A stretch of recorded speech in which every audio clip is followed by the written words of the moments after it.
किसी को हंस में छपना है, हाँ। उनको पता है ये 3 फार्मूले बना के कहानी लिख देंगे तो हंस में प्रकाशित हो जाएगी। साहित्य हिंदी जो है, बहुत सारे लोग इस पर ऑफेंड भी हो जाएंगे, किटी पार्टी जैसा ही है।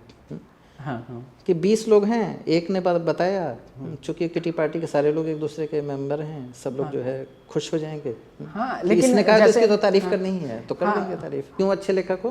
क्योंकि तुम 4 जगह जाकर हाँ। बोलोगे, तो 4 मंचों पे मैं तुम्हें बुलाऊंगा, हाँ। 4 पत्रिकाओं में तुम छपोगे मेरे कहने पे। जो होता नहीं है, एक इसके लिए कोई मुहावरा भी है ना, कि वो मतलब गिन के 10 लोगों के उससे चक्रव्यूह से बाहर आ जाएं अगर जी तो अच्छा हो अच्छा जाएगा। कर सकते हैं। मैं अगर किसी की बातचीत सुनूं तो उतना ही मैं समृद्ध होऊंगा जितना कि मैं उसकी किताब पढ़ के होता।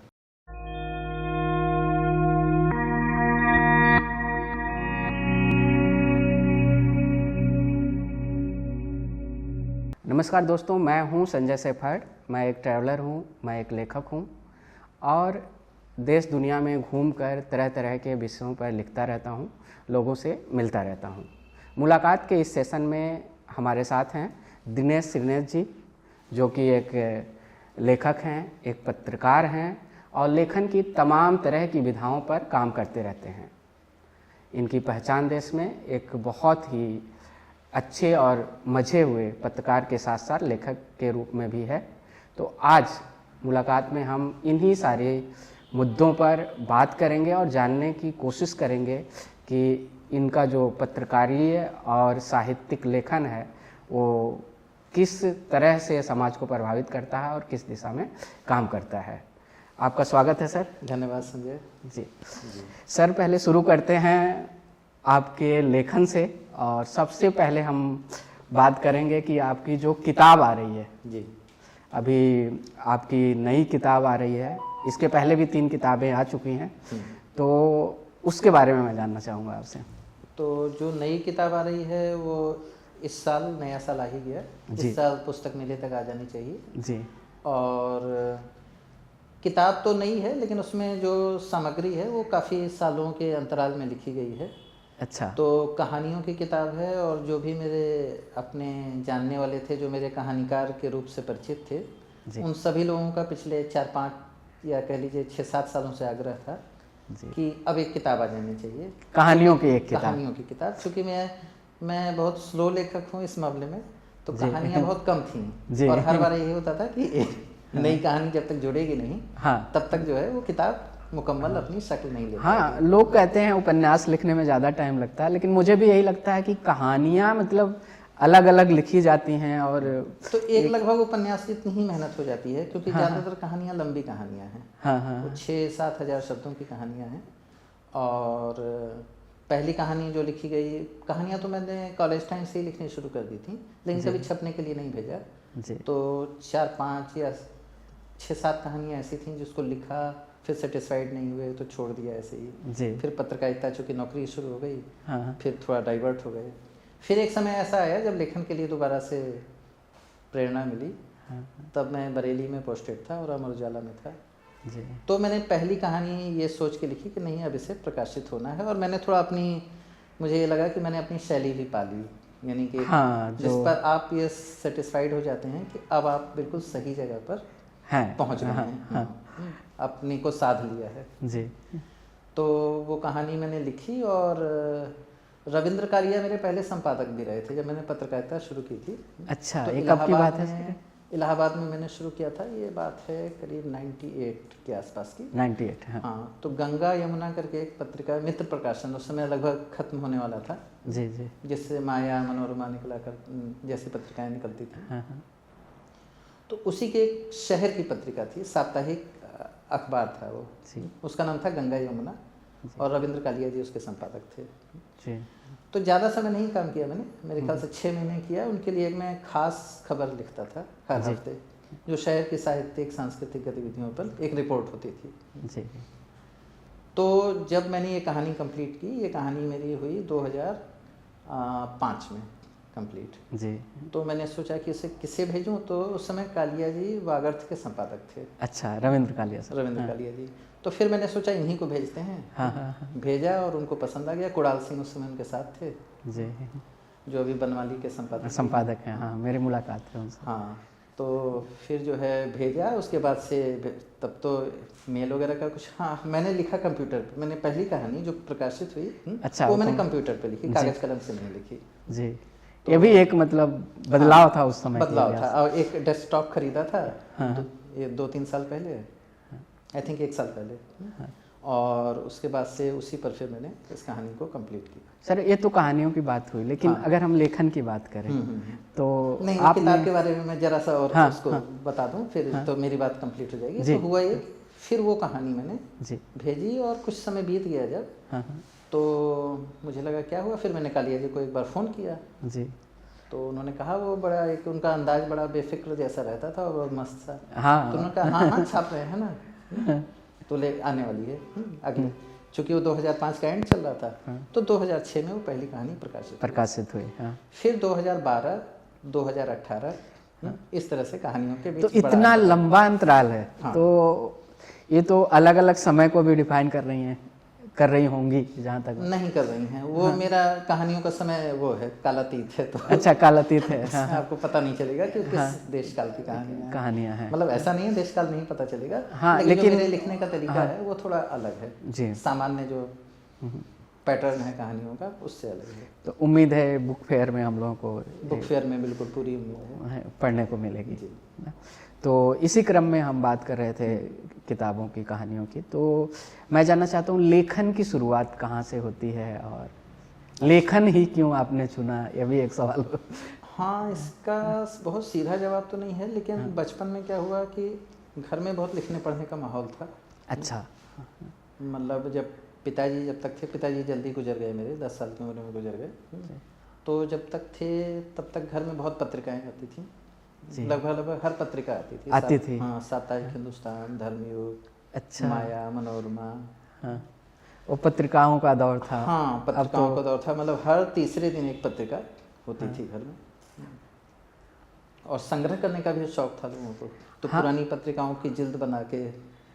हाँ बिल्कुल, जैसे मेरे पास सब्सक्रिप्शन सिर्फ था इंडिया टुडे का, तो लेकिन जब मैंने इंडिया टुडे पढ़ना शुरू किया तो 4 सालों की, मतलब अगर कोई अंक हमने नहीं लिया था तो उसको अरेंज करते थे, तो ये एक अलग ही दौर था। लेकिन अब मैंने भी पत्रिकाएं पढ़ना छोड़ दिया है। अच्छा, दूसरी तरफ मेरी जो माँ थी उनको भी बहुत शौक था, उनको फिक्शन पढ़ने का बहुत शौक था।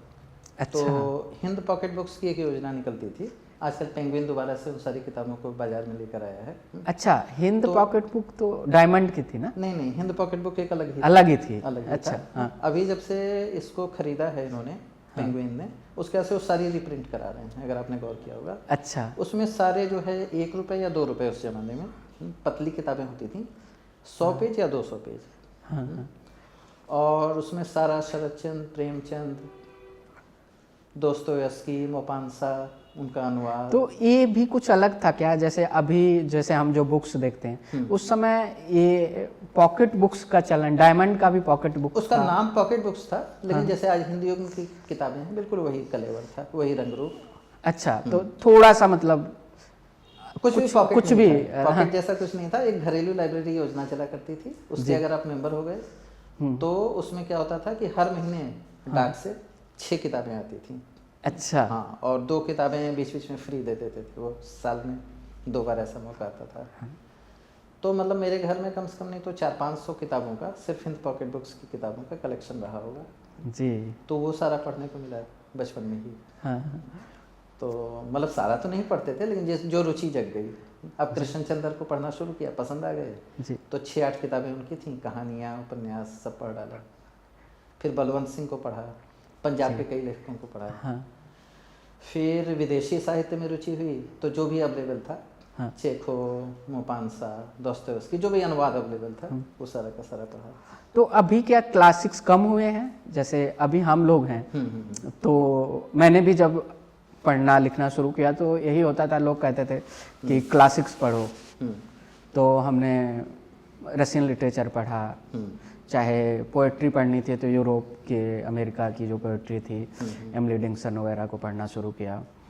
तो उस समय मतलब क्लासिक का एक अलग ही प्रभाव था, लेकिन अभी मैं देखता हूँ कि कम हुआ है या कम फिर? हुआ होगा क्योंकि हमारे दौर में क्लासिक्स खूब पढ़े गए जी। जिस समय हम बड़े हो रहे थे। हाँ। तो क्योंकि उस समय यूएसएसआर भी था, तो सोवियत से बहुत किताबें आती थी। हाँ, रशियन लिटरेचर तभी मतलब रशियन लिटरेचर खूब था और साल में मुझे लगता है 1-2 बड़े मेले लगा करते थे सिर्फ रशियन लिटरेचर के। जी। और बहुत सस्ते दामों में किताबें मिलती थी। मैंने गोरखपुर में देखा है रशियन लिटरेचर के छोटे छोटे स्टॉल सड़कों पे लगते हुए। नहीं, और गोरखपुर की बात बताऊं तो गोरखपुर में जो लाइब्रेरी है, राजकीय लाइब्रेरी, उसका एक प्रांगण हुआ करता था। नई बिल्डिंग की जगह खाली मैदान होता था। अच्छा। वहाँ पे खूब बड़ा पंडाल लगा के हाँ। और काफ़ी किताबें, मतलब हजारों किताबें आती थी जी। जिसमें पॉलिटिक्स, नॉर्मल जो इसको कहते हैं नॉर्मल इंटरेस्ट की किताबें, बच्चों की किताबें तो खूब होती थी। हाँ हाँ। तो फिर आपके ये जो रशियन लिटरेचर है, तोलस्टॉय, दोस्तोयेवस्की, मैक्सिम गोर्की, जी, ये सारा का सारा। फिर भाई का भी शौक था तो रशियन लिटरेचर भाई ले आते थे घर पे। हाँ। फिर थोड़ा सा मुक्तिबोध वगैरह और थोड़े से जब टीनेजर हुए तो ये सब भी जो है घर में आने लगा। उस समय कौन से लेखक थे जो आपको सबसे ज़्यादा प्रभावित किया जिन्होंने? उस समय मैंने हिंदी साहित्य बहुत नहीं पढ़ा था तो मेरे पास यही था, जैसे उर्दू साहित्य हो गया, कृष्णचंद्र हो गए, और उनसे मैं बड़ा इम्प्रेस था कृष्णचंद्र से। जी। एक किसी ने, मुझे याद है कि उर्दू में किसी ने कहा था कि आपको अगर लिखना है जी तो कृष्णचंद्र को पहले मत पढ़िए, नहीं तो आप बिगड़ जाएंगे। बिगड़ जाने अच्छा। का मतलब उनकी शैली इतनी ज़्यादा असर कर जाएगी कि आप उनके जैसा लिखने लगेंगे। अच्छा। अभी जैसे निर्मल वर्मा को लोग कहते हैं। जैसे निर्मल वर्मा को कहते हैं। और संयोग ऐसा कि जो है कृष्णचंद्र भी मुझे बहुत पसंद आए और बाद में कॉलेज टाइम से निर्मल वर्मा को पढ़ा तो भी बहुत पसंद आया। तो जो पढ़े वो घर में ही, जैसे मोहन राकेश को पढ़ा, कमलेश्वर को पढ़ा, कुछ किताबें थी, ज़्यादा नहीं थी जी। हिंद पॉकेट बुक से ही 2-3 किताबें। कमलेश्वर की का एक उपन्यास था, तीसरा आदमी, वो बहुत बढ़िया उपन्यास था। आज भी वो उपन्यास मुझे बहुत पसंद है, उसकी चर्चा बहुत कम होती है। इसी तरह से सुहागिने करके शायद एक छोटा सा कहानी संग्रह था मोहन राकेश का। तो उसमें कई बड़ी अच्छी कहानियाँ थी, अपरिचित, ग्लास टैंक और तमाम इस तरह की कहानियाँ। तो उसी जरिए मेरा परिचय जो है साहित्य से हुआ। लेकिन वो उम्र ऐसी थी ना कि मतलब आप ऐसे समझिए कि 10 साल से लेकर 18 साल के बीच बहुत कुछ पढ़ डाला, सबसे ज़्यादा पढ़ा है। तो फिर कॉलेज में पहुँचे तो फिर कॉलेज में थोड़ा जो पढ़ने लिखने वालों की संगत हुई। एक मेरे दोस्त बने जितेंद्र श्रीवास्तव, जो आजकल हिंदी के बहुत अच्छे कवि भी हैं। तो कवि बनने की प्रक्रिया में वो उस समय, अच्छा, वो भी गोरखपुर के ही हैं? गोरखपुर के, देवरिया के हैं वो। और तभी वो कविताएं लिखते थे। अच्छा, तो आप लोग इस कॉलेज टाइम पे, मतलब कॉलेज टाइम से हम लोग दोस्त हैं। वो मुझसे 2 साल जूनियर, 1 साल जूनियर थे। अच्छा। तो नहीं, 2 साल जूनियर हुए ना, क्योंकि मैं जब बीए 3rd ईयर में था तो फर्स्ट ईयर में थे। अच्छा। वो सेंट एंड्रूज में थे और मैं दिग्विजय डिग्री तो कॉलेज। कहने का मतलब स्कूल और कॉलेज तक पहुंचते पहुंचते जो साहित्यिक माहौल था वो एकदम बन गया, बहुत बढ़िया बन गया। और उन लोगों से जब संपर्क हुआ, जितेंद्र श्रीवास्तव और उनकी मित्र मंडली जो थी जी, तब ये जो नए कवि हैं, खासतौर से श्रीकांत वर्मा बहुत पसंद आए जी। फिर सर्वेश्वर दयाल सक्सेना, मुक्तिबोध, त्रिलोचन, फिर तो ये पूरी एक अलग दुनिया हो गई, पूरी साहित्यिक दुनिया प्रवेश हो चुका था। तो एज मतलब आप साहित्य लिखते रहे, तो इसी बीच में पत्रकारिता में आना नहीं, हुआ? लिखा मैंने कुछ नहीं है उस दौर तक जी। जब जितेंद्र से मुलाकात हुई तब तक मैं ऐसे ही शौकिया डायरी में कविताएं लिखने लगा था। अच्छा। तो गोरखपुर में चंद्रभूषण अंकुर इतिहास डिपार्टमेंट में थे, प्रोफेसर थे जी। दूरदर्शन उस समय नया नया गोरखपुर में आया था, तो कुछ युवा कवियों का उनको वो करना था, प्रोग्राम करना था। तो जितेंद्र को बुलाया, फिर मुझसे बात हुई तो मैंने कहा मैं ऐसे तो नहीं लिखता, कुछ फुटकर ऐसे ही लिख लेता हूँ। तो उन्होंने मांग लिया देखने को, उन्होंने कहा ठीक है आ जाइए। अच्छा। तो पहला जो मेरा मतलब कवि रूप परिचय हुआ दूरदर्शन गोरखपुर के पढ़ा मैंने जी। फिर थोड़ा थोड़ा प्रभाव में आके कविताएं लिखनी शुरू की जी, दोस्तों के ये संगत में जी। फिर मुझे लगा कि कविताएं मतलब मैं बहुत लंबा नहीं चल पाऊंगा, कविताएं मेरे लिए नहीं है। हाँ, लेकिन शुरुआत कविताओं से ही होती है। मैंने शुरुआत कविताओं से होती है। बहुत सारे लोगों को देखा है, मेरा निजी भी हो रहा है कि कविताएं मतलब स्पेस देती हैं आपको ना। तो आपने किया। फिर मैंने कहानियां लिखने शुरू की और वही होता था कि मतलब अब एक ऐसा हम लोगों का बन गया था माहौल कि सूरजकुंड था, वहाँ पे सूरजकुंड में एक छोटा सा हाल्ट स्टेशन था, उसी के बगल में चाय की दुकान थी। तो रोज शाम को हम सारे दोस्त इकट्ठे हो जाते थे। अच्छा। और फिर वही पॉलिटिक्स पे, क्योंकि ये बात है 92 की। अच्छा, बाबरी मस्जिद का जब वो हुआ, विध्वंस हुआ, और उसके बाद का जो पॉलिटिकल उस समय का साहित्यिक माहौल कैसा था जब बाबरी मस्जिद? बहुत कह लीजिए शार्प था, तीखा था, खूब बहसें होती थी। कड़वा नहीं था। अच्छा, मतलब हमारे जैसे मित्र मंडली में बहुत सारे कोर जो है वामपंथी लोग थे। गोरखपुर तो है ही वामपंथियों का गढ़। हाँ बिल्कुल। मतलब रहा है, बौद्धिक जगत में तो रहा ही है भाई।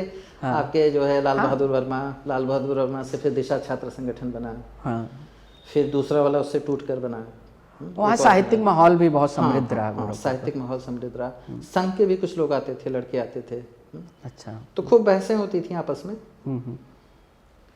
झगड़े भी होते थे, स्वस्थ झगड़े होते थे, कभी कड़वाहट नहीं होती थी। तो आगे फिर जो है वही जैसे होता है हमेशा, ग्रेजुएशन कंप्लीट हुआ। तो इतना करियर ओरिएंटेड तो थे नहीं हम लोग। अच्छा। अब क्या करें, तो पोस्ट ग्रेजुएशन कर लेते हैं। तो एमए इंग्लिश में दाखिला ले लिया। अच्छा, गोरखपुर में जी, गोरखपुर यूनिवर्सिटी। हाँ, विश्वविद्यालय में 2 साल एमए इंग्लिश पढ़ा। तो एमए इंग्लिश में भी क्लासेस ज़्यादा नहीं जाते थे। 2 लाइब्रेरियों के मेंबर थे गोरखपुर के। एक आपकी रेलवे की बहुत बड़ी लाइब्रेरी जो है। अच्छा, हाँ, वो तो अद्भुत लाइब्रेरी है, उसने मेरे लाइफ में बहुत योगदान दिया है। वहाँ पे सब कुछ है, संपूर्ण गांधी वांग में, जवाहरलाल नेहरू के सारे खंड, और ये कल्पना वगैरह जो पत्रिकाएं हैं उसके पुराने अंक जी, 50 के दशक के, 60 के दशक के, अंग्रेजी का बहुत सारा साहित्य। तो मेंबर बन गया मैं, मतलब किसी से मैंने मेंबरशिप कार्ड हासिल किया जी। तो आमतौर पे अब आप जानते हैं कि यूनिवर्सिटीज़ में क्लासेस कितनी ही होती हैं। हाँ। 1-2 क्लासेस हुई, पूरा दिन खाली है जी। तो बगल में अपना निकल गए पूरा दिन, फिर जो है वहीं पर लाइब्रेरी में बैठे। तो पहले लाइब्रेरियाँ मतलब सार्वजनिक लाइब्रेरियाँ, हाँ, पब्लिक लाइब्रेरी थी, उसका मतलब काफ़ी क्रेज था या फिर वही एक माध्यम थी? नहीं, क्रेज तो बहुत ज़्यादा नहीं था तब भी। वही मुझे तब भी ऐसे ही गिने चुने लोग आते थे, या तो बहुत बूढ़े लोग आते थे, या बिल्कुल स्टूडेंट आते थे जिनको तैयारी वगैरह करनी होती थी, बस। फिर वहाँ का जैसे मैं गोरखपुर के साहित्यिक माहौल तो नहीं कहेंगे, लेकिन मैं जब परिचित होना शुरू किया तो मतलब जो लेखकों की बहुत गजब की पॉलिटिक्स होती थी, और लड़ाई झगड़े बहुत सारी चीज़ें हुआ करती थी। तो आपके टाइम पे ऐसा था? देखिए, मैं एक छोटा सा माहौल ये था, एक तरफ हम सारे लोग थे जो मतलब एक उम्र के थे, मतलब ये आप ऐसे मान लीजिए कि 20-22 साल की उम्र के लोग जी। दूसरी तरफ हमसे सीनियर लोग थे जो ऑलरेडी जो है थोड़ी सी जगह बना चुके थे, जैसे कात्यायनी थी, और कात्यायनी पांडे, हाँ, शशि प्रकाश थे जी। इसके अलावा अनिल राय जी, सदानंद शाही जी, राजेश मल, ये सारे लोग थे। ये हमसे सीनियर थे लेकिन मिलते बराबरी में थे। एक अच्छी बात ये थी जी, इनमें से तो सभी लोग प्रोफेसर हो गए थे कॉलेजेस में जी, और हम लोग स्टूडेंट थे, लेकिन वो एक बराबरी की दोस्ती थी, आना जाना मिलना जुलना भी होता था। फिर गिरीश रस्तोगी थी जो नाटक करती थी, बहुत अच्छे जी, और थिएटर का भी बड़ा समृद्ध था वहाँ पर। रंगमंच काफ़ी अच्छा था। अच्छा, मेरा जुड़ाव रंगमंच से भी रहा, और मैंने एक कहानी का एडॉप्टेशन किया था, प्रेमचंद की कहानी शतरंज के खिलाड़ी। अच्छा, हाँ, वो दूरदर्शन पे भी दिखाई गई बाद में। अच्छा अच्छा। तो मेरे एक बहुत पुराने दोस्त थे, थिएटर वगैरह से जुड़े हुए थे, सुधीर श्रीवास्तव नाम था। तो छिटपुट उन्होंने किया, वो शतरंज के खिलाड़ी दूरदर्शन वाला उन्होंने ही किया था। अच्छा अच्छा। और तो यही था, थिएटर, रंगमंच, विश्वविद्यालय, किताबें, पॉलिटिक्स जैसा मतलब हम लोग अलग ही रहे। असल में हम लोग कभी बहुत मुख्य धारा में कूदने की कोशिश नहीं की हमने। अच्छा, हाँ। हम मतलब अच्छा, इसका एडवांटेज भी है मेरे ख्याल से। इसको आप एक ओवर कॉन्फिडेंस भी कह सकते हैं कि हमें लगता था ये सब तो बेकार की चीज है। अच्छा। और ज़्यादातर हम जो इस तरह के लोग थे जो बहुत ज़्यादा मंचों पे जाने के लिए उत्सुक रहते थे या छपने छपाने के लिए, थोड़ा हम लोग उनको मतलब ऐसे ही देखते थे थोड़ा। अच्छा, तो क्या यही कारण रहा साहित्य से मीडिया की तरफ जाने का? हाँ, तो मीडिया की तरफ इसीलिए जाने का रहा कि अब जब ग्रेजुएशन पोस्ट ग्रेजुएशन हो गया, अब क्या करें। हाँ। तो नौकरी तो करनी ही है। तो बड़े भाई चूंकि पत्रकार थे, घर में एक पत्रकारिता का भी लगातार माहौल दिखाई था। भैया पहले से पत्रकार थे? पहले से पत्रकार थे, और मेरे समय तक तो वो संपादक बन चुके थे वहाँ पे इलाहाबाद में अमर उजाला के जी। वो शुरू में मना करते रहे कि कहाँ पत्रकारिता में मतलब आओगे, तो कुछ तैयारी करो सिविल सर्विसेज वगैरह की। लेकिन फिर मैंने कहा कि नहीं, अभी फ़िलहाल ये आसान रास्ता है। तो मैंने ऐसे ही ज्वाइन कर लिया सहारा, उनको ज़्यादा बताए बगैर। अच्छा अच्छा। फिर उनको लगा अच्छा ये कर ही रहे हैं। अच्छा, पहले एक था, अगर आप हिंदी लिखना पढ़ना जानते हैं बिल्कुल, तो आपको पत्रकारिता जैसे चाहे मास कम्युनिकेशन जैसे, बल्कि पत्रकारिता के कोर्स को बहुत अच्छा नहीं मानते थे लोग। उनका कहना था कि ये तो व्यवहारिक ज्ञान तो लेके आते ही नहीं है। अच्छा, ये लोग तो थ्योरी पढ़ के आते हैं। अच्छा अच्छा। तो ये उस समय की बात थी। हाँ। तो बहुत ज़्यादा उनको एंटरटेन भी नहीं किया जा सकता, किया जाता था। हाँ, उस समय आईएमसी वगैरह का जरूर अच्छा वो था, आईएमसी और जामिया, यही दो की रेपुटेशन थी। और ये दो लोग दिल्ली में ही खप जाते थे। तो उस समय एक जब हम लोग मतलब थोड़ा होश संभालना शुरू किए, मैं भी गोरखपुर से हूँ, तो उस समय एक पत्र आता था, समाचार पत्र आज था।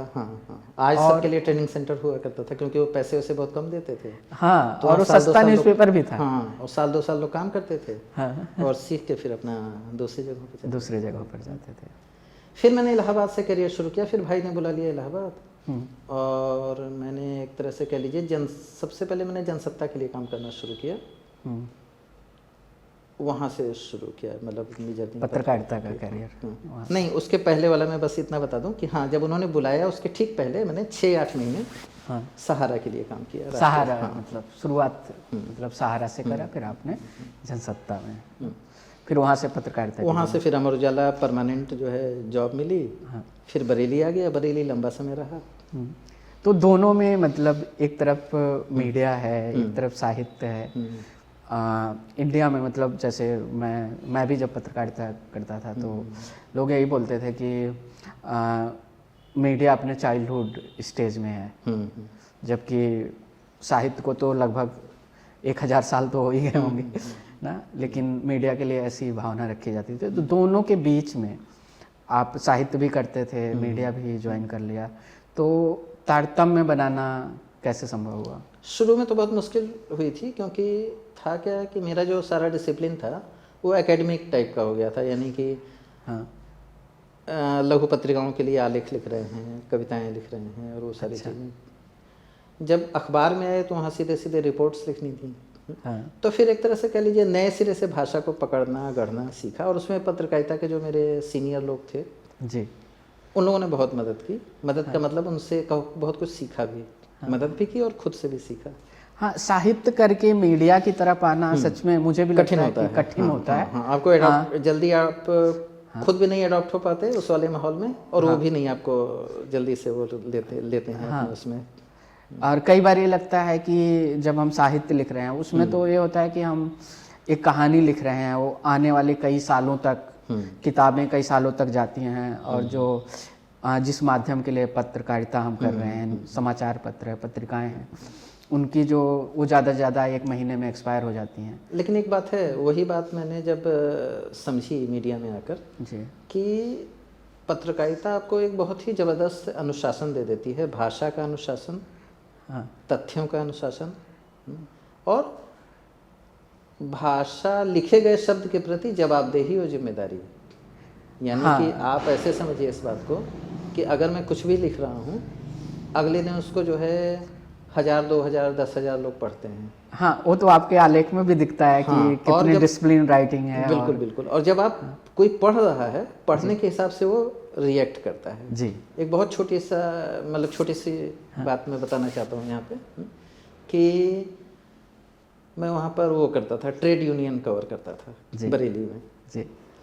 तो बरेली में एक रबर फैक्ट्री थी जो बहुत सालों से बंद थी जी। तो 2 अलग अलग ट्रेड यूनियंस थी, उनकी अपनी अपनी मांग थी जी।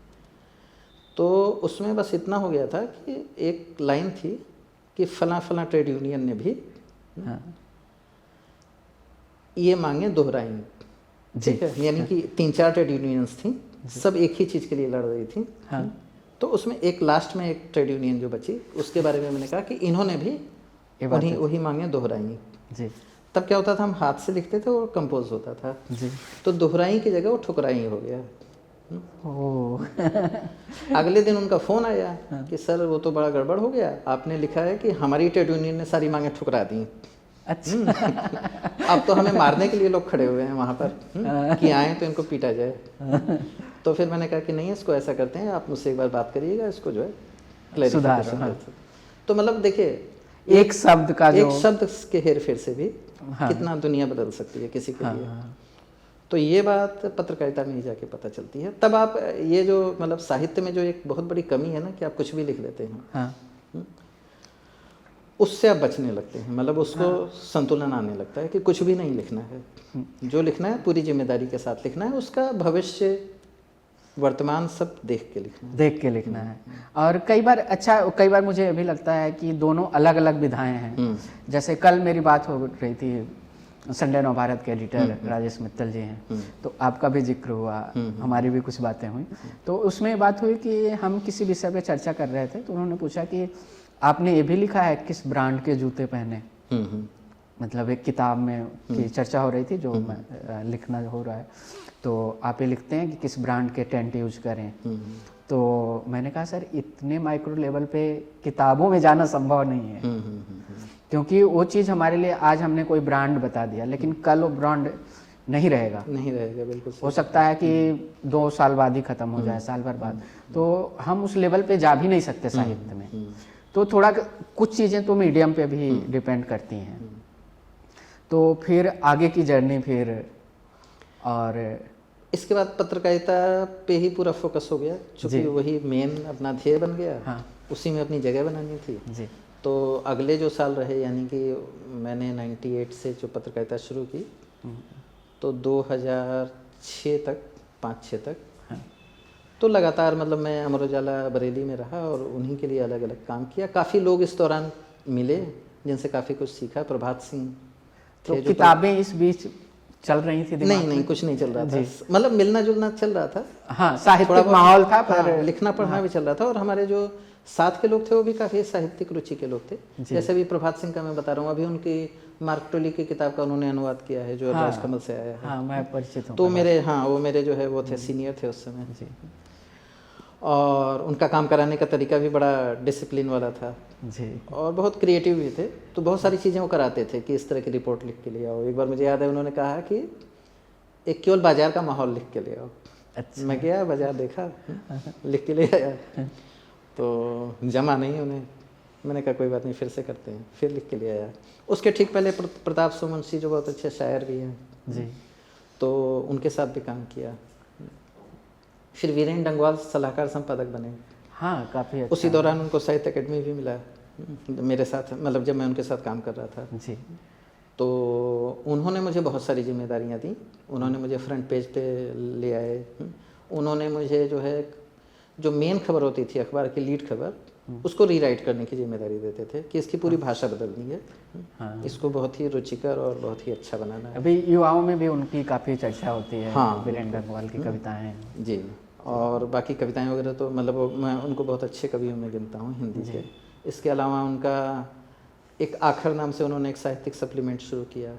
तो बहुत सारे उस समय जो उत्तराखंड के लोग थे, उत्तराखंड और बरेली आसपास जाता था जी, तो उत्तराखंड के सारे लोग, इवन अशोक पांडे भी लिखते थे उस समय उसके लिए जी, और श्रीश कुमार मौर्य लिखते थे, और भी तमाम लोग लिखते थे नैनीताल के आसपास। हाँ, कृपा शंकर चौबे लिखते थे जी। तो हमारे लिए काफ़ी लोग लिख रहे थे। वसीम बरेलवी लिख रहे थे। तो दीप भट्ट थे, सिनेमा पे लिखा करते थे जी, उत्तराखंड के ही थे। तो इस तरह से मतलब वो साहित्यिक वो तो बना रहा है, वो अपने आप हो जाता है। वो आपकी जैसी रुचि होती है ना, वो रास्ता अपने आप ही बनता चलते जाते हैं। हाँ, तो उस तरह का तो रहा। लेकिन हाँ, कभी मैंने ये नहीं सोचा कि अच्छा अपने लिए कुछ करना है या लिखना है, कोई किताब लिखनी है या कुछ। लेकिन वो सारे काम होते रहे इनडायरेक्टली। अब जैसे हर हफ्ते एक सप्लीमेंट निकालना लिटरेचर का, और पूरा सप्लीमेंट खुद से देखना, लिखना, एडिट करना जी, तो सारे काम रहे। इसके बाद से मैं एकदम से दूसरे डायरेक्शन में चला गया। 2005 में मेरी मदर की डेथ हुई। अच्छा। और फिर जो है मुझे लगा कि अब जैसे गोरखपुर उनकी वजह से काफ़ी आना जाना रहता था, और सारी चीज़ें, उनकी देखभाल और सारी चीज़ें, और एक थोड़ा वो लंबे समय तक बीमार भी रही। फिर शालिनी ने भी अपने पास लिया कि उन्होंने उनको रखा और हाँ सारी देखभाल की। उस समय मेरा बड़ा बेटा बहुत छोटा सा था जी। तो खैर वो सब एक अलग चीज़ें हैं। लेकिन जब ये सारी चीज़ों से निकले फिर मुझे लगा कि कहीं और जाना चाहिए, मतलब बरेली बहुत हो गया।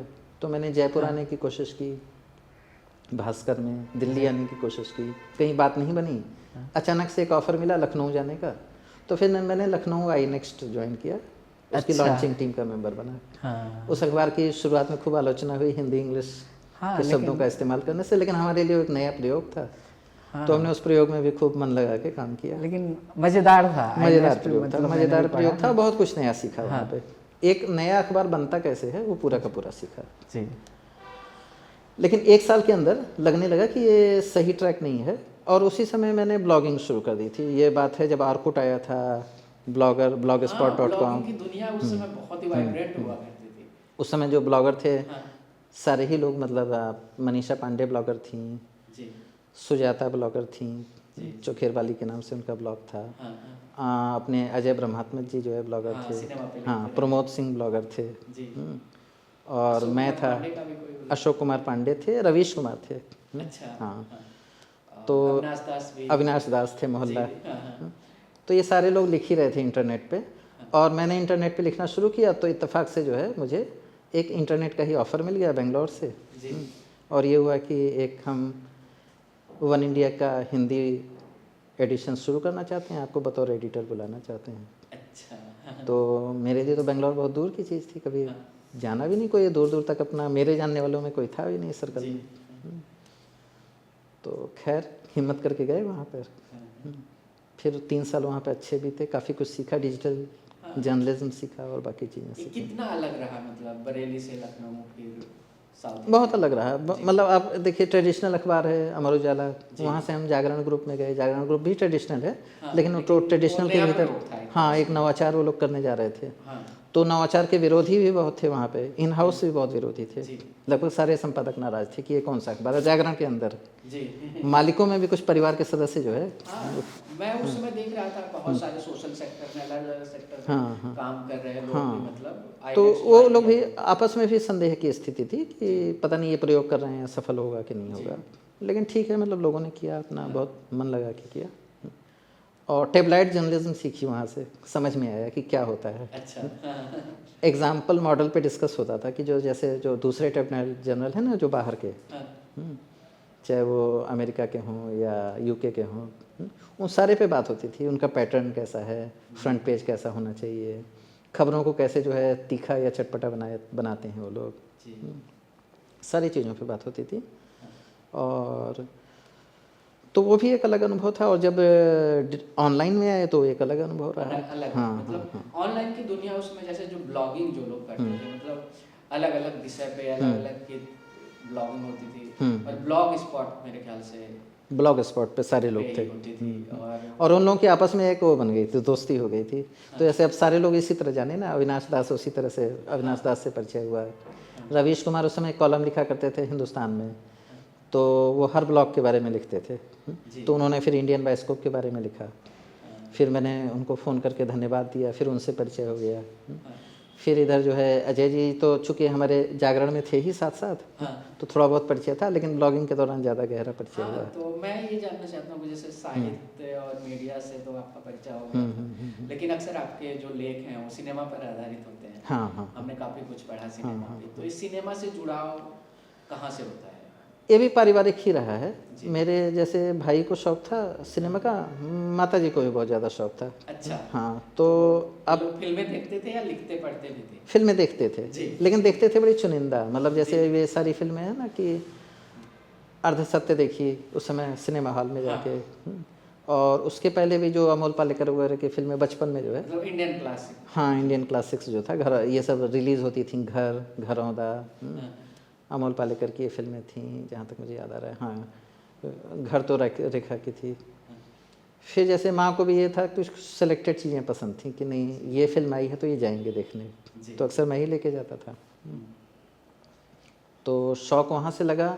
फिर सिनेमा के बारे में सामग्री भी बहुत पढ़ने को मिल गई बचपन में ही। सारिका के पुराने सारे अंक जो है, मतलब मेरे पैदा होने से पहले के भी घर में पड़े हुए थे, सहेज के रखे थे।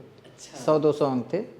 अरविंद कुमार संपादक हुआ करते थे उन दिनों, तो सारे अंक पढ़ डाले। हाँ, उसमें फिल्म फेस्टिवल्स के बारे में निकलता था और पुराने आर्ट सिनेमा के बारे में और तमाम चीज़ें। बाद में अरविंद कुमार से मैं मिला ही इसी आधार पे कि मैंने आपके संपादन में जितना कुछ भी लिखा है, समांतर कोश वाले अरविंद कुमार। तो आपकी सारी रुचि जो है, मतलब वो आपको लेखन की तरफ ही लेकर आई, चाहे वो हाँ हाँ, आप कह लीजिए चाहे इधर से आए चाहे इधर से आए, पत्रकारिता से हर जगह लेखन ही आ गया। तो ये सारा लेखन। हाँ। और ये लेखन आगे चल के फिर किताबों के रूप में कैसे ढला? नहीं, तो किताबों के रूप में ऐसे तो नहीं ढला, तो ये डिजिटल में आए। डिजिटल के बाद से फिर अभी मैं थोड़ा कैरियर वाला बता दूं तो फिर लगा कि नहीं, अब हमें थोड़ा सा और ज़्यादा अगर आगे बढ़ना है जी, तो थोड़ा और टेक्निकल नॉलेज सीखनी चाहिए। तो थोड़ा प्रोडक्ट मैनेजमेंट की तरफ भी आए। कुछ समय तक मैं अमर उजाला उसमें क्या था प्रोडक्ट मैनेजमेंट में? यही कि एक वेबसाइट अगर तैयार हो रही है तो सारे पक्षों के साथ बातचीत करके उसको कैसे तैयार किया जाए। तो नए प्रोजेक्ट्स मेरा लेने का फिर यहाँ से शुरुआत हुई, क्योंकि मैंने वहाँ एक नए प्रोजेक्ट पे काम कर लिया। जी जी जी। तो 3 साल बाद जागरण ने मुझे फिर बुला लिया iNext ने कि हमारी वेबसाइट लॉन्च करनी है, आप ज्वाइन कर लीजिए। अच्छा। तो फिर मैं वापस आया, कानपुर ज्वाइन किया मैंने, और कानपुर में फिर मैं 2 साल रहा। जी जी जी। उनकी वेबसाइट लॉन्च हुई, फिर अमर उजाला ने दिल्ली बुलाया। अच्छा। और फिर इनके पास भी कई नए प्रोजेक्ट थे, तो इनके साथ रहकर अमर उजाला के साथ कई नए प्रोजेक्ट पे काम किया। तो एक पारी अमर उजाला की वो थी अखबार के साथ, अच्छा, दूसरी ऑनलाइन के साथ। ऑनलाइन के साथ तो करीब 5 साल इनके साथ अलग अलग। हाँ हाँ। एक एजुकेशन का वेब पोर्टल था, उस पर काम किया। एक यूथ के लिए था, उस पर किया। 2-3 बार वेबसाइट रीलॉन्च हुई, उस पर भी काम किया। तो ये सारे काम किए। तो एक तरह से मतलब आपकी जो भूमिका रही टेक्निकल और नॉन टेक्निकल दोनों ही वही रही ना। तो अब क्या था कि इस बीच ये था कि लिखें कैसे, मतलब दिल्ली आके फिर दोबारा से वही लिखने का थोड़ा सा मन हुआ कि लिखना पढ़ना चाहिए, क्योंकि बहुत सारी चीज़ें छूट रही हैं। तो ब्लॉग से शुरुआत इसकी हो चुकी थी। इंडियन बायोस्कोप को लोगों ने काफ़ी पसंद किया था जी, बहुत सारे लोग उसी की वजह से जानते थे जी। तो लगा अच्छा ये एक अच्छा माध्यम है, इसमें कोई बहुत बाध्यता भी नहीं है जी। यानी कि कई बार ऐसा होता है ना, मीडिया में रहते हुए आप दूसरी जगह के लिए नहीं लिख सकते, या ये सब समस्याएं भी रहती हैं। जी जी। तो फिर मैंने ऑनलाइन ही जो है अपना माध्यम बनाया लिखने का, और उससे मैं काफ़ी संतुष्ट भी रहा, क्योंकि उससे एक बहुत अच्छी रीच मिली। बहुत सारे लोगों ने पढ़ा। ज़्यादातर लोग जब ब्लॉग था तब भी रीच अच्छी मिली, और जब सोशल मीडिया आया यानी फेसबुक आया तब भी अच्छी रीच मिली। हाँ, तो ये थे। अब जो आप किताबों के बारे में पूछ रहे हैं, तो किताबें तो बस ये भी संयोग ही है, क्योंकि जब इतना सारा लिखा है तो कई बार ऐसा आग्रह हुआ कि कुछ प्रकाशित होना चाहिए। तो जैसे मेरा ये जो नींद कम ख्वाब ज़्यादा है, ये अभी अपने ये जो रुख प्रकाशन वाले हैं, नाम उनका अनुराग वत्स। अच्छा, अनुराग। हाँ, तो अनुराग वत्स उस समय जो है उसमें थे, उस प्रतिबिंब प्रकाशन में। हाँ, तो अनुराग चाहते थे कि मैं कुछ लिखूं। तो फिर मैंने सोचा, तो मैंने अलग अलग समय में जो फिल्मी गीतों पे जो चीज़ें लिखी थी उसको इकट्ठा किया, तो एक किताब बन गई। अच्छा, नींद कम ख्वाब ज़्यादा। नींद कम ख्वाब ज़्यादा। तो वो किताब उनको कॉन्सेप्ट भी पसंद आया, तो प्रतिबिंब से आ गई। उसी साल जो है भावना प्रकाशन के नीरज मित्तल थे, वो भी मुझे पढ़ते रहते थे जी। तो उन्होंने भी आग्रह किया कि आप हमारे लिए कुछ करिए, नॉन फिक्शन करिए, कथेतर गद्य। तो फिर जो फुटकर साहित्य पे और ज़्यादातर इस तरह की किताबों वगैरह पे जो मैंने चीज़ें लिखी थी जी, मतलब ये भी लगता है ना कि आप रैंडम किसी को कुछ ना परोसते हैं। उसमें भी एक वो होना चाहिए, एक रेसिपी होनी चाहिए, एक संयोजन होना चाहिए, ताकि जो किताब उठा रहा है उसकी रुचि की चीज़ें हो सारी। बिल्कुल बिल्कुल। तो जो लिखने पढ़ने से जुड़ी चीज़ें थी, यही जैसे हमारी इतनी सारी बातचीत जो हो रही है, उसी तरह के लेख ज़्यादातर उसमें हैं। अच्छा, उस शेल्फ में फरिश्ते। शेल्फ में फरिश्ते। हाँ, तो किताबों पे ही है। आखिरी किताब यही है। तो अभी तक आपकी कुल 3 किताबें आई? 3 किताबें हैं। पश्चिमी का? हाँ, पश्चिम और सिनेमा तो एक प्रोजेक्ट था जी, जो वाड़ी ने शुरू किया था। उसमें 10 किताबें एक साथ छपी थी उन्होंने, जिसमें मिहिर पंड्या की भी किताब आई थी, शहर और सिनेमा। हाँ, वाया मीडिया। उसी में जो है मेरी भी किताब थी, पश्चिम और सिनेमा। तो मैंने वो जानबूझ के लिखा था, मुझे लगा कि वेस्टर्न सिनेमा की हिस्ट्री पे कुछ है नहीं जी, तो उसे लिखा जाना चाहिए। और वो अच्छी बात रही, क्योंकि उससे फिर क्या हुआ कि वर्धा में एक पूरा पेपर ही है। हाँ, कई यूनिवर्सिटीज वगैरह के साथ हैं। तो वर्धा में सारे स्टूडेंट मुझे नाम से जानते हैं जी, मैं कभी भी जाऊँ अगर। अच्छा, तो वो मुझे तो वहाँ पश्चिम का सिनेमा वहाँ पढ़ाया जाता है। और भी कहीं एसोसिएट? इग्नू में जो अभी एक नया पाठ्यक्रम मैंने लिखा है इग्नू के लिए जी, वो भी सिनेमा से ही रिलेटेड है जी। वो उस पाठ्यक्रम में भी वो रिकमेंडेड रीडिंग में है जी, पश्चिम और सिनेमा।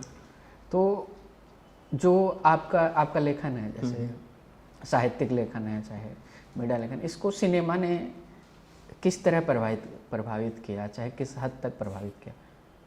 क्या कुछ प्रभाव आया मतलब? थोड़ा सा इसको और एक्सप्लेन करिए तो मैं। हाँ, मैं ये चाहता हूँ जैसे जब आप तो साहित्य लिख रहे थे, किताबें बहुत सारी पढ़ी थी, तो जो साहित्य जो होता उसमें जब सिनेमा का थोड़ा सा नॉलेज बढ़ा तो उसमें भी कुछ बदलाव आया क्या? साहित्य के अंदर? हाँ, हाँ, बहुत बदलाव आया। तो सिनेमा की भाषा होती है ना, एक कंप्लीटनेस होती है उसमें जी, ध्वनि भी होती है, हाँ, रंग भी होते हैं, विजुअल भी होता है, विजुअल के साथ मोशन भी होता है, यानी कि गति भी होती है। हाँ, बिल्कुल, कैमरा मूव कर रहा है जी, तो फिर वो एक अलग लैंग्वेज बन जाएगी, और कैमरा स्थिर है अगर तो एक अलग भाषा बनेगी जी, उसकी, जी, जी, एक अलग एस्थेटिक्स बनेगा। हाँ, तो सिनेमा देखने का असर ये हुआ कि लिखने पे उसका असर आया। अगर आप मेरी कहानियाँ पढ़ेंगे तो ऐसा मतलब लोगों का कहना है, हाँ, विजुअलाइजेशन कि विजुअलाइजेशन जो है बहुत ज़्यादा है उसमें। जी, तो जो लोग विजुअल मीडियम से जुड़े हुए लोग हैं उनको मेरी कहानियाँ काफ़ी पसंद आती हैं, क्योंकि उनका कहना होता है कि वो एक चित्र बनता है उसको पढ़ते हुए, वो चित्र बहुत गहरा बनता है, मतलब ये भी होता है। तो ये मतलब साहित्य को एक तरह से तो समृद्ध करता है ना? समृद्ध करता है, बिल्कुल समृद्ध करता है। मतलब साहित्य कैसे भी लिखा जा सकता है, बिना विजुअलाइजेशन के भी लिखा जा सकता है, लेकिन मतलब मेरी जो शैली है उसको तो उसने समृद्ध किया है। हाँ, हाँ।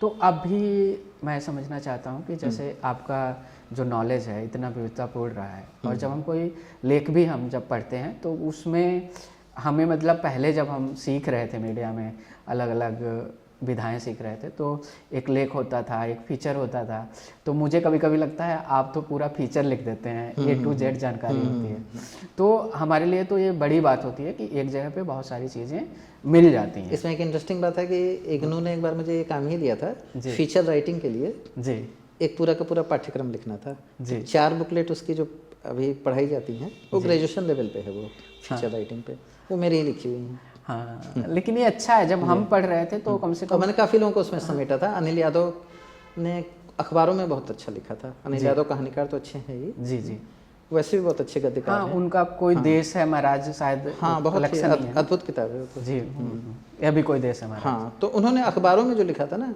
मैंने उसको सैंपल के तौर पे वहाँ डाला था। अच्छा, तो ये एक अलग तरह का मतलब हाँ उत्कर्ष रहा जी। तो मैं ये समझना चाहता हूँ कि ये सारी जो विधाएं हैं, चाहे साहित्य, सिनेमा और मीडिया, इन सब की मतलब आपके हिसाब से चुनौतियाँ क्या हैं अभी इन प्रेजेंट? क्या चुनौतियाँ हैं अभी? मुझे लगता है नहीं, तीनों की तो चुनौतियाँ ऐसे अलग अलग होंगी। लेखन की चुनौतियाँ अगर आप कहें तो फिर हाँ, लेखन की चुनौतियों की बात कर सकते हैं। हाँ, तो लेखन की चुनौती सबसे बड़ी मुझे क्या लगती है कि अभी बहुत सारे लोग लिख रहे हैं जी, बहुत सारा पाठक वर्ग भी तैयार हो गया है जी, हिंदी की बात अगर मैं करूँ, हाँ, लेकिन बहुत अच्छा कनेक्ट नहीं है दोनों के बीच अभी भी। हाँ, लेखक और पाठक के बीच। हाँ, वो कनेक्ट ऐसे है, सोशल मीडिया पे मैं पढ़ लेता हूँ, मान लीजिए मैं आपको पढ़ता हूँ सोशल मीडिया पे, ठीक है, आपको जानता हूँ जी, कि आप एक एडवेंचर ट्रेवलर हैं जी, देश विदेश दुनिया घूम रहे हैं। अब लेकिन आपको बताओ लेखक मैं कैसे कंसीडर कर रहा हूँ, या आप मुझे बताओ लेखक कैसे कंसीडर कर रहे हैं, अभी इसका बहुत सही पैटर्न नहीं बन पाया है। शायद इसमें एक समस्या ये आ रही है, हम सारे लोग अपने अपने तरीके से लिख रहे हैं हिंदी में, हाँ, लेकिन पाठक को ध्यान में नहीं रख पा रहे हैं कि पाठक की क्या डिमांड है, यानी पाठक कैसे चाहता है चीज़ों को पढ़ना। जी, आप देखिए, अगर आप अमेजन के बेस्ट सेलर पे जाएंगे तो बहुत गुमनाम से नाम हैं जो बेस्ट सेलर में हैं। हाँ। इसका सबसे अच्छा उदाहरण है 12वीं फेल। हाँ, बिल्कुल बिल्कुल, हाँ, 12वीं फेल एक ऐसी, मतलब मुझे याद है 12वीं फेल मैंने बहुत साल पहले पढ़ा, मैंने देखा मैंने, और मैं हमेशा हैरान हुआ कि ये कौन राइटर है और ये कैसी किताब है। मनोज, हाँ, नाम अभी भी लोग नहीं जानते हैं। हाँ, मुझे मतलब एक सामान्य हम लोग जो, तो ये किताब बहुत पहले की है क्या है? हाँ, ये किताब मुझे लगता है कि फिल्म आने से मैंने 3-4 साल पहले अमेजन पे इसको देखा। अच्छा, और हर बार देखता था कि अच्छा ये टॉप में जा रही है। अच्छा, हाँ, तो मैं सोचता भी था कि कौन सी किताब है, कैसे टॉप में जा रही है, कोई मार्केटिंग स्ट्रेटजी है या क्या है। हाँ, तो जब फिल्म बनी तो फिर लगा कि हाँ ये एक ऐसी बात है जिसके बारे में लोग पढ़ना चाहते हैं शायद। तो बीच में दिव्य प्रकाश दुबे ने जैसे लिखना शुरू किया, मैं इसमें पॉपुलर नॉन पॉपुलर की बात बिल्कुल नहीं कर रहा हूँ। हाँ, बिल्कुल बिल्कुल, हाँ, मेरा बस इतना कहना है कि कुछ ऐसा उन्होंने किया कि कनेक्ट हो गए लोग। हाँ, और उसमें सरल और कठिन का भी नहीं है मामला। जी, उसके बाद एक और नई धारा आ गई जिसमें लोगों ने कहा कि नहीं बहुत आसान आसान लिखो, नई वाली हिंदी में लिखो। तो वो सब करने की जरूरत नहीं, क्योंकि आप अंग्रेजी में जाएंगे तो अंग्रेजी में जितने भी बेस्ट सेलर हैं वो पढ़ने में भी बहुत ज़्यादा टफ है, चाहे उम्बर्तो इको हो, चाहे मार्केज हो, ये आसान राइटर तो नहीं है बिल्कुल, लेकिन उनको खूब पढ़ा जाता है। हाँ, बात मेरे ख्याल से कंटेंट की, बात कंटेंट की। लेकिन एक दौर भी होता है, मुझे लगता है कि जैसे अभी कुछ साल पहले तक जो किताबें आई तो यूपीएससी का बहुत ही अच्छा क्रेज रहा, चाहे यूपीएससी से रिलेटेड कुछ भी। एक किताब थी मैडम साहिबा, किसी की किताब है, अभी वो भी है बेस्ट सेलर हाँ में, तो वो मैडम सर या ऐसा कुछ करके है। हाँ, मैं उसको जब कंटेंट के लेवल पे देखता हूँ, चाहे और किताबों के, हम लोग तो समकालीन किताबों को, लेखकों को पढ़ते रहते हैं, तो उससे मतलब बहुत सारे मतलब किताबें हैं जो मतलब उससे कहीं बेहतर हैं। मतलब कहने का मतलब ये है कि ऐसा नहीं है कि वो बहुत बेहतर किताब है, बहुत अच्छी किताब है, लेकिन यूपीएससी का शायद दौर है, चाहे नहीं वही बात है, देखिए कनेक्ट होने की बात है। जैसे अशोक पांडे की जो किताब है लपू झन्ना, हाँ बिल्कुल, उसकी फैन फॉलोइंग बहुत दिनों से है, जब से वो ब्लॉगिंग कर रहे हैं, हाँ तब से वो सीरीज में लिख रहे हैं, उसके प्रशंसक बहुत हैं, उसकी भाषा के। और क्या है, एक खास क्षेत्र में बोली जाने वाली बोली पर ही आधारित है, वहाँ के कल्चर, वहाँ के रहन सहन, वहाँ के मोहल्लेबाजी, यही सब कुछ है उसमें, वहाँ के इंटरेस्टिंग किरदार। लेकिन शायद इस तरह लिखा गया है कि वो कनेक्ट हो रहा है जी।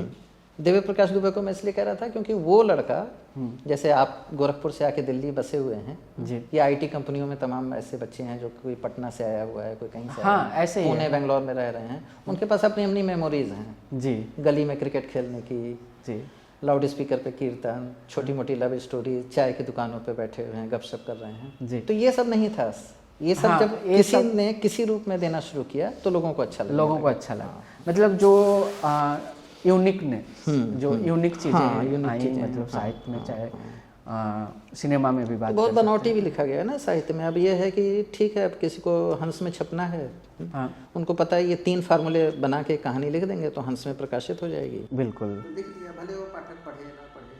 हाँ, जबरदस्ती क्या होता है ना, मतलब साहित्य हिंदी जो है, बहुत सारे लोग इस पर ऑफेंड भी हो जाएंगे, किटी पार्टी जैसा ही है। कि 20 लोग हैं, एक ने बताया, चूंकि किटी पार्टी के सारे लोग एक दूसरे के मेंबर हैं, सब लोग जो है खुश हो जाएंगे। लेकिन इसने कहा इसकी तो तारीफ करनी ही है तो कर देंगे तारीफ। इस चीज़ को मतलब मैं भी मतलब 10 साल से तो एक्चुअली दिल्ली में हूँ और अलग अलग साहित्यिक कार्यक्रमों में जाना होता रहा, तो ये बहुत ही मतलब मौलिक सी बात लगती है कि हर कार्यक्रम में एक ही तरह के लोग होते हैं, 50-60 लोग हैं, और एक ही तरह का मंच भी होता है। हो सकता है कि अगर 4 लोगों का मंच है तो 2 लोग बदल जाएं, 2 लोग वही होते हैं। तो ये तो बहुत ही मतलब अगर पूरा हम दिल्ली का माहौल 10 सालों में देखें तो मुझे नहीं लगता कि 300 से ज़्यादा लोगों को मैंने, आप देखिए कई बार तो ऐसा देखा है, श्रोता और वक्ता एक ही होते हैं। हाँ बिल्कुल 2 वक्ता ऊपर बैठे होते हैं, नीचे जो श्रोता होते हैं उनको भी मंच पे जाना होता है थोड़ी देर बाद। तो मतलब श्रोता एक तरह से होता ही नहीं है, और ये मैं कई सालों से देख रहा हूँ। अभी देखा है। हाँ, तो वही पाठक की बात। अभी आपका साहित्य अकादमी का जो ये उत्सव यहाँ पे होता है, हाँ अभी पुस्तकायन चल रहा था। पुस्तकायन में इतना बड़ा स्टेज, इतनी कुर्सियाँ और गिनती के लोग, 10 लोग बैठे होते हैं सुनने के लिए। हाँ, मैं तो 2 प्रोग्राम में गया और कई बार तो 10 भी नहीं थे। हाँ, तो इस तरह की जो पाठक का एब्सेंट है। लेकिन इसका उल्टा देखिए, मैं ये इसमें भी तारीफ करूँगा, जैसे अभी मेरे ख्याल से हिंदवी सदानीरा के जो आयोजन हुए थे, उसमें खूब भीड़ थी। क्यों? क्योंकि शायद वो यूथ से कनेक्ट हैं किसी वजह से, वो विश्वविद्यालयों से जुड़े हुए हैं। हाँ, एक अमर्त्य सेन से रवीश कुमार की बातचीत थी। ठीक है, रवीश कुमार पॉपुलर हैं, लेकिन मेन प्रोग्राम था अमर्त्य सेन का। हिंदी वाले लोग आए थे, राजकमल नहीं किया था जी, और हॉल भर गया था। जहाँ पे उन्होंने वो स्क्रीन लगाई थी वो भी भर गया था, उसके बाहर लोग खड़े थे जी। 2 घंटे का प्रोग्राम। तो हम लोग भी जब लिखना पढ़ना सीख रहे थे, चाहे लोगों से बातें करते थे, तो लोग ऐसा बोलते थे जो दिल्ली के बाहर हैं कि उन लोगों से बाहर निकलो। मतलब वो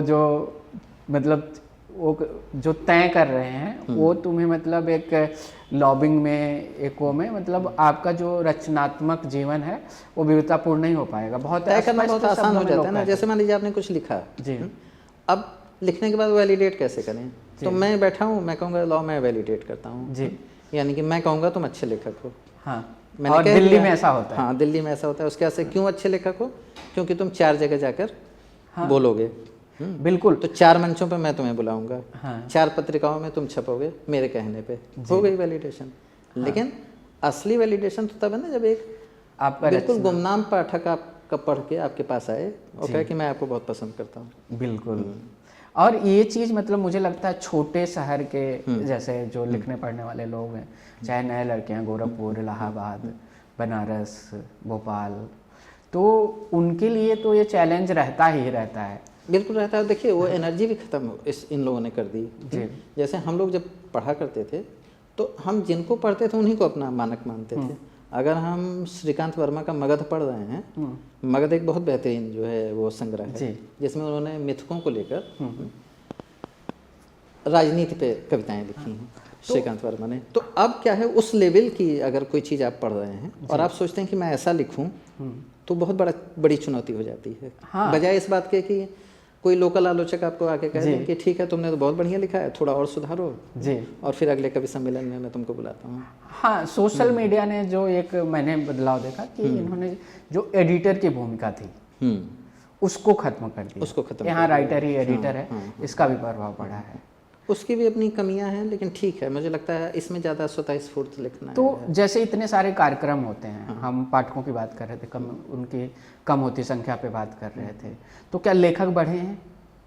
हाँ, लेखक तो बढ़े हैं। और हिंदी में होने वाले कार्यक्रम? हाँ, छोटे शहरों से बहुत लेखक आए हैं जी। बड़े शहरों में तो देखिए अब लेखक नहीं है, मतलब नई पीढ़ी में। हाँ, बिल्कुल। बच्चे हिंदी पढ़ ही नहीं रहे हैं तो कहाँ से। लेकिन ये है कि जो हमारे शहर हैं जहाँ से हम लोग आते हैं, वहाँ पे गोरखपुर, बरेली, बिहार।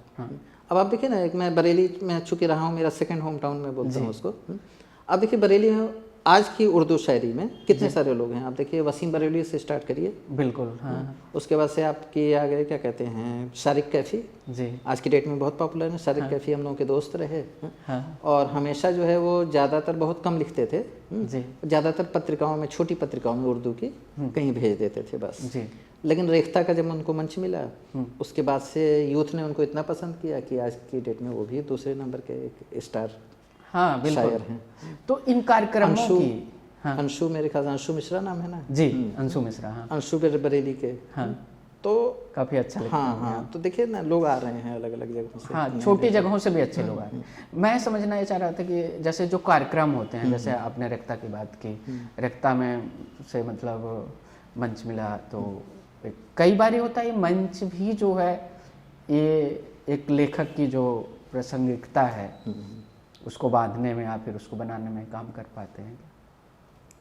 कर तो पाते हैं, लेकिन मतलब ये बात एक रूप में स्वीकार की जा सकती है। मैं बहुत ज़्यादा नहीं स्वीकार करता, क्योंकि बहुत सारे ऐसे लोग हैं जो मंचों पे आए फिर गायब हो जाते टिके नहीं। हाँ, और कई ऐसे लोग हैं जो मंचों पे कभी नहीं आते हैं लेकिन उनकी लोकप्रियता असंदिग्ध है। मैं सबसे अच्छा नाम देते हैं विनोद कुमार शुक्ल जी। कितने मंचों पे आते हैं? नहीं आते। हाँ। तो मेरे ख्याल से अपनी जहाँ रहते हैं वहाँ से बहुत ज़्यादा आते जाते हुए नहीं। हाँ, बिल्कुल। और उनकी हर एक किताब अपने आप में, आज की डेट में अगर आप कहें ना कि जो मतलब लिखने पढ़ने वाला युवा वर्ग है, तो निर्मल वर्मा के बाद तो विनोद कुमार शुक्ल ही हैं सबसे ज़्यादा। कविताएं तो विनोद कुमार शुक्ल की ही पढ़ते हैं, हम लोग भी उन्हीं को पढ़ के बड़े हो रहे हैं। लेकिन जैसे कितने मंचों पे आपने देखा, कब वो रेख्ता पे आ गया, कब साहित्य आज तक पे आ गया? नहीं आए। हाँ, नहीं आए। तो लेकिन अभी मैं देखता हूँ जैसे जो रेख्ता है फिर भी एक प्रतिष्ठित मतलब साहित्य उत्सव है जो उर्दू भाषाओं के लिए है। वैसे हिंदी में क्या कुछ संभव है, या फिर JLF जैसे है, लेकिन वो तो एकदम से ऐसा लगता है पूरा बॉलीवुड का कोई कार्यक्रम है। तो हिंदी में ऐसा कुछ देखिए, हिंदी में सबसे अच्छा तरीका यही है जो अभी चल रहा है, मुझे लगता है। जो छोटे छोटे साहित्यिक महोत्सव हो रहे हैं ना, थोड़ा सा ये क्या करें, मतलब एक जो होता नहीं है, एक इसके लिए कोई मुहावरा भी है ना कि वो मतलब गिन के 10 लोगों के उससे चक्रव्यूह से बाहर आ जाएं अगर जी तो अच्छा कर सकते हैं। हाँ, तो ये जैसे कहीं भी होता है, वो चाहे मैं कहता हूँ गोरखपुर लिटरेचर फेस्टिवल हो, चाहे पटना में हो रहा है, चाहे कहीं भी छोटे से छोटे शहर में हो रहा है। मेरे ख्याल से सकारात्मक बात यही है। जैसे कोरोना के बाद से चीज़ें थम गई थी, लेकिन पिछले 2 सालों में वो चाहे गोरखपुर हो, पटना हो, जमशेदपुर हो, बनारस, भोपाल, इंदौर, इतने सारे साहित्यिक कार्यक्रम हो रहे हैं और सब में अलग अलग लोग उसमें आ भी रहे हैं। तो अब गोरखपुर का एक बच्चा है मान लीजिए, ठीक है, अगर दिल्ली से कोई आ रहा है, उसको फेस टू फेस सुन रहा है, बातें कर रहा है जी, तो कहीं ना कहीं एक इंस्पिरेशन तो मिलेगा ही मिलेगा।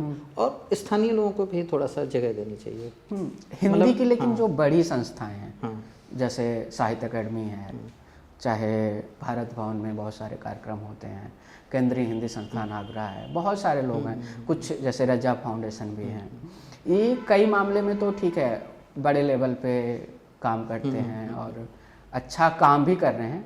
लेकिन ये जो रिपीटेशन का मामला है, जैसे बहुत सारे ऐसे, रजा फाउंडेशन की बात अगर सीधे तौर पे हम करें तो उसमें जो लोग 4 साल से जा रहे हैं वो ही जा रहे हैं। तो क्या लेखकों का इतना बड़ा काल है हिंदी में?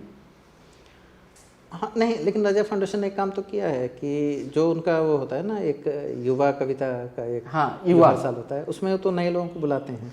हाँ, नए लोग आते हैं, लेकिन उसमें 20% वही लोग 4 साल से आ रहे हैं जो पहले साल से आ रहे हैं। तो इस तरह की भी चीज़ें देखने को मिलती हैं। हाँ, इससे तो देखिए यही है, मतलब इस चीज़ से बचना चाहिए, वही मैं कह रहा हूँ, इस ट्रैप से बचना चाहिए कि श्रेष्ठतम के नाम पे आप बहुत ज़्यादा फिल्टर ना करें।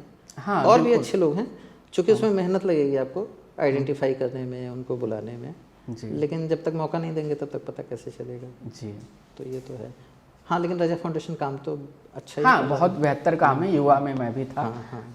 पर बाद में मुझे निराशा भी लगी थोड़ी सी कि जैसे मैं गया तो मुझे एक मतलब अलग तरह की पहचान तो बनती है आपकी, लेकिन मेरे जैसे बहुत सारे लेखक हैं, तो मुझे लगा जो 4 बार से आ रहे हैं उनको एक बार बुला के बाकी लोगों को बुलाया जाए।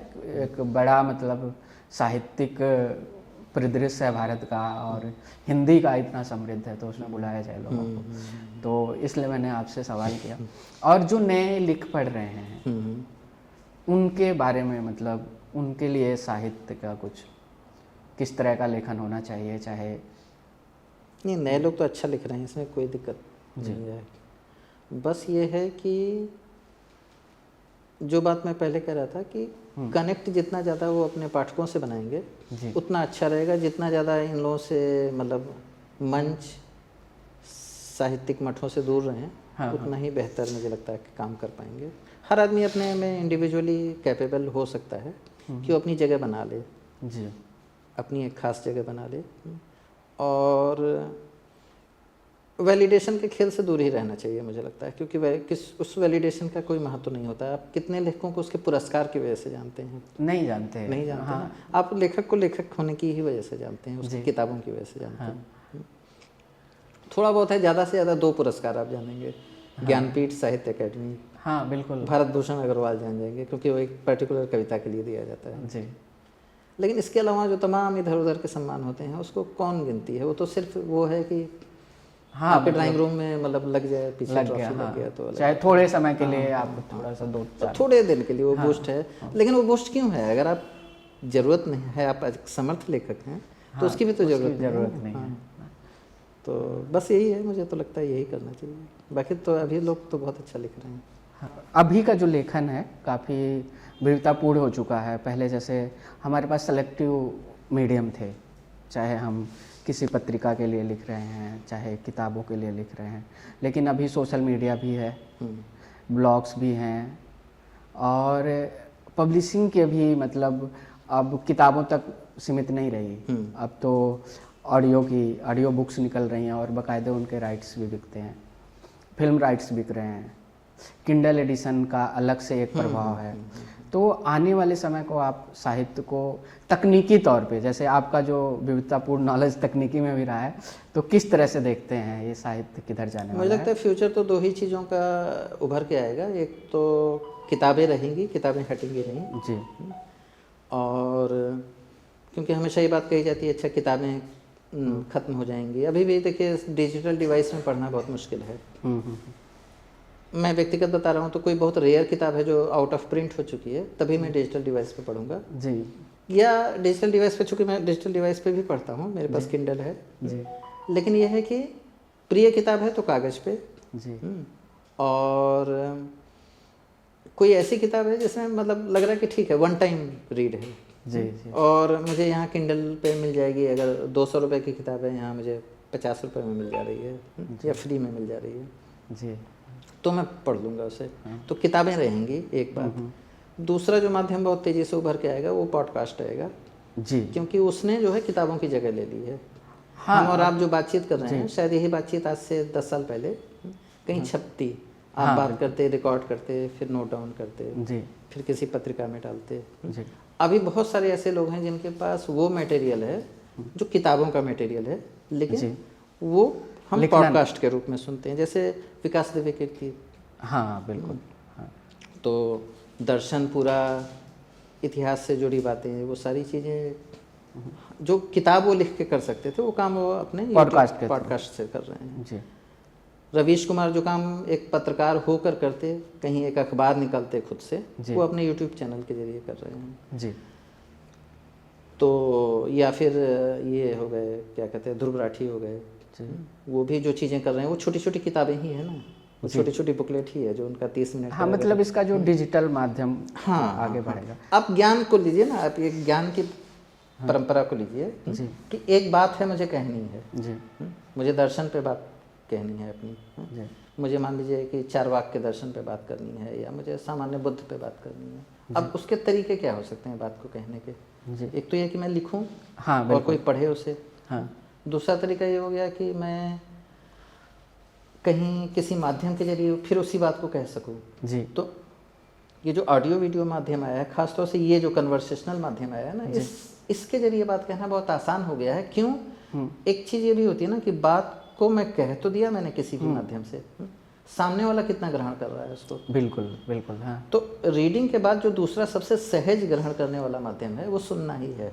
अच्छा, हाँ। तो वो चीज़ सुनने में, मतलब मैं अगर किसी की बातचीत सुनूं तो उतना ही मैं समृद्ध होऊंगा जितना कि मैं उसकी किताब पढ़ के होता। बिल्कुल।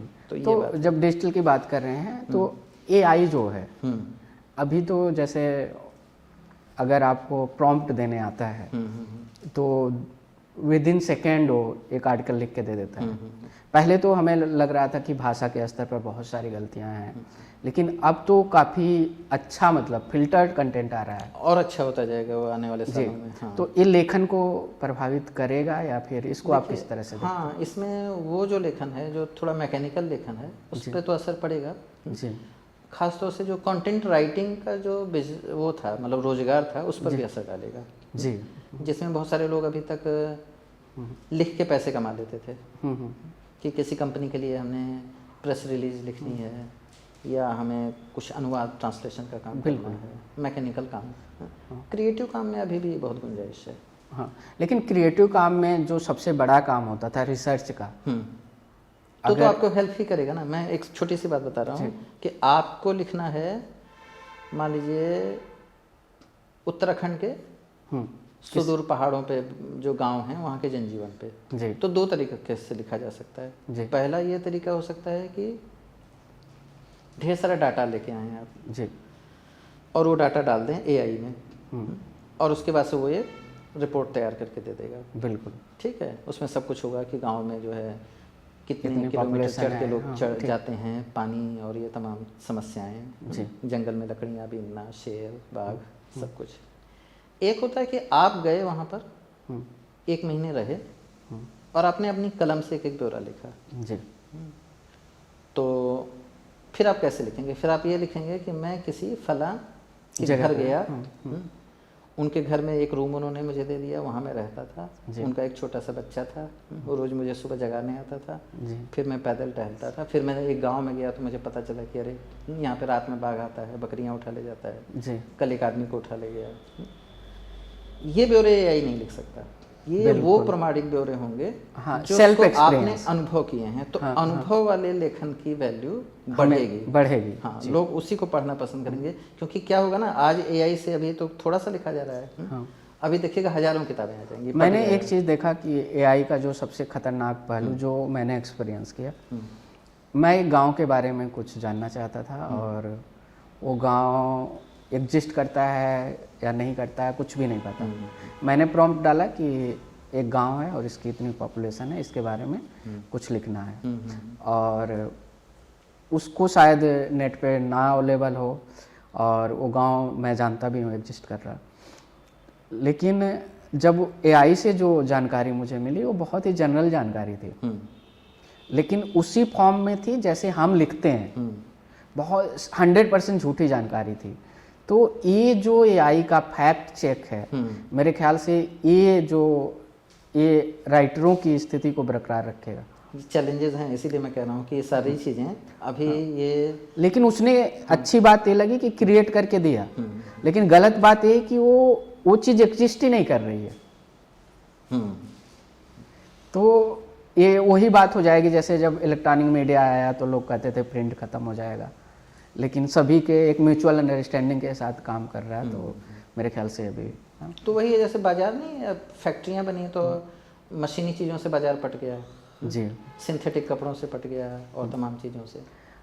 तो अब क्या होता है, अब आप उसको तवज्जो देते हैं, उसको वैल्यू देते हैं जिसमें हाथ का काम है जी, हाँ, उसकी वैल्यू ज़्यादा हो जाती है, उसकी कीमत हाँ, भी ज़्यादा बिल्कुल हो जाती है। बिल्कुल तो बिल्कुल, बस वही बात है। हाँ, हथकरघा जैसे चीज़ें आई, तो चाहे वही होने वाला, वही हस्तशिल्प का मार्केट बहुत बढ़िया बन गया। अभी इतना ज़्यादा कंटेंट आ जाएगा, अभी तो ऑलरेडी कंटेंट से भरा पड़ा है, अभी इसका 10 गुना कंटेंट और आ जाएगा।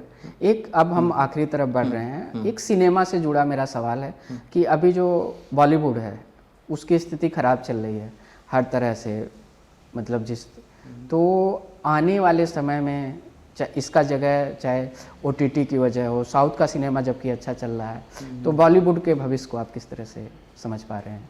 आप सिनेमा पे लिखते हैं। हाँ, अभी मेरी बात होती भी है काफ़ी लोगों से इसको लेकर, जो मतलब सिनेमा में ही रात दिन रहते हैं जी।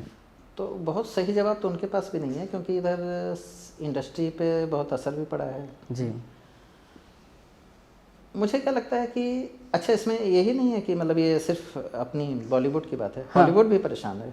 अच्छा, हाँ, हॉलीवुड में भी आप देखिए ना, वो मार्वल वालों की जो सीरीज थी, अब एक समय पर जाके वो भी चुक गए। हाँ बिल्कुल, जब इन्होंने एंड गेम ख़त्म किया, उसके बाद एंड गेम के बाद जो पूरी सीरीज बनाई ना इन्होंने मार्वल वाली, वो जैसे ही ख़त्म की उसके बाद से 8-10 फिल्में इनकी शायद आई बैक टू बैक, छोटी छोटी तमाम, कोई नहीं चली, बच्चे खुद नहीं देख रहे हैं। तो बहुत सटीक जवाब तो नहीं है, लेकिन हाँ एक चीज़ मुझे समझ में आती है कि ये बड़ी इंडस्ट्री तो कभी ख़त्म नहीं होगी। जहाँ तक बॉलीवुड की बात है, मुझे लगता है उसको अपना बाजार थोड़ा पैन इंडिया करना पड़ेगा। तो दो ही तरह से होगा। देखिए, पहले भी लोग टेलीविज़न पे देखते थे, दूरदर्शन था, फिर दूरदर्शन के बाद ये आ गया, एकता कपूर के सीरियल आ गए, अब OTT आ गया, वो तो बना रहेगा जी। सिनेमा सिनेमा ही रहेगा जी, और अच्छा सिनेमा तो बन ही रहा है। हाँ, थोड़ा सा एक समय आता है जब असर पड़ता है। आपको याद होगा एक समय आया था, पायरेसी का बहुत इशू था, फिल्में बड़ी बड़ी फ्लॉप हो जाती थी, आती थी, क्योंकि अगले दिन उनकी CD जो है बाजार में आ जाती थी। हाँ बिल्कुल, उसको भी इंडस्ट्री ने देख लिया। ये भी एक ऐसा ही दौर है, फेज़ है। हाँ, बॉलीवुड को अगर सर्वाइव करना है तो मुझे लगता है कि पैन इंडिया सोचना पड़ेगा। जैसे हांगकांग ने अपनी मार्केट बनाई, चाइनीज़ फिल्मों ने, कोरियन फिल्मों ने बनाई अपनी मार्केट जी, कि अब मतलब बाहर तक देखी जा रही हैं, हम लोग भी देखते हैं, US में भी देखते हैं, या वेस्ट ने, हॉलीवुड ने अपनी जो है वर्ल्ड वाइड मार्केट बनाई। वैसा मुझे लगता है इंडिया को करना चाहिए। बिल्कुल। तो आपका सर बहुत बहुत धन्यवाद, आप इतनी सारी हमारी बातें हुई। तो अभी हम बात कर रहे थे दिनेश श्रीनेत जी से, जो कि एक लेखक हैं और एक साहित्यकार हैं, सिनेमा की विविध विधाओं पर लिखते रहे हैं। इनसे लेखन के अलग अलग स्तर पर बात हुई और बहुत सारी चीज़ें निकल कर सामने आई। मुलाकात के अगले एपिसोड में हम ऐसे ही किसी और व्यक्तित्व से आपको मिलाएंगे। अभी के लिए नमस्कार।